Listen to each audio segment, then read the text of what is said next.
শীতের রাতের ডিনারটা যদি ঠিক এরকম হয়। রাতের ডিনারের জন্য দুপুরেই বানিয়ে রেখেছিলাম চিকেন তেহারি। এত বড় হাঁড়িতে কেন বানালাম একটু পরে বলছি, তার আগে জিনিসগুলো রেখে আসি।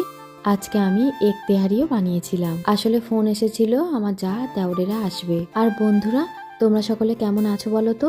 আশা করি তোমরা সকলে ভালোই আছো। বেশ কয়েকদিন হলো শীত একটু কমেছে। একদিকে ভালোই হয়েছে, আবার একদিকে ভাবছি শীতের সময় তো শীত পড়বেই।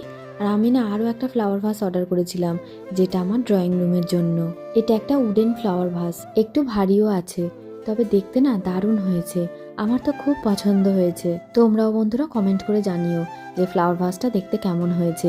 সোফার এই সাইডের কর্নারটা না খুব ফাঁকা ফাঁকা লাগছিল, তাই ভাবলাম বেডরুমের একটা কর্নার যখন আমি পূরণ করলাম, তাহলে আর বাইরের ড্রয়িং রুমের কর্নারটা কেন বাকি থেকে যায়। আর এই ফ্লাওয়ার ভাসের জন্য আমি একটা লোটাসের স্টিক নিয়েছি। তবে এই যে সোফার এই কর্নারটাকে আমি সাজিয়ে নিয়ে আবার ডাইনিং এর দিকটাও একটু সাজাবো বলতে কয়েকটা জিনিস চেঞ্জ করব। জানো তো আমাদের জীবনে কিছু কিছু সম্পর্ক এরকম থাকে যেখানে সবসময় সবকিছু বুঝিয়ে বলার একদমই দরকার পড়ে না। কারণ আমি মনে করি যে সম্পর্কগুলোর কাছে নিজেকে বারবার প্রমাণ করতে হয়, সেগুলো কোনো সম্পর্কই নয়। কারণ সম্পর্কগুলোর মধ্যে অনেকটা ভালোবাসা থাকে, অনেকটা স্নেহ থাকে, অনেকটা মায়া থাকে, আর থাকে একে অপরের প্রতি একটা সম্মান।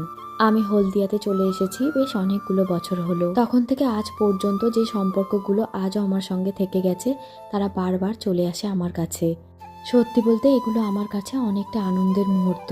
হয়তো সবসময় সবটা শেয়ার করতে পারি না, তবে আমরা প্রত্যেকটা মুহূর্তকে খুব এনজয় করি।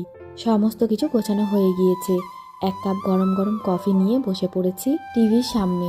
সানায়া গিয়েছে টিউশনে, একটু পরেই চলে আসবে। কফিটা শেষ করে আমি যাব আনতে। তাহলে বন্ধুরা তোমরা কেউ ফলো করতে ভুলো না। দেখা হবে পরের দিন একটা নতুন ভ্লগে।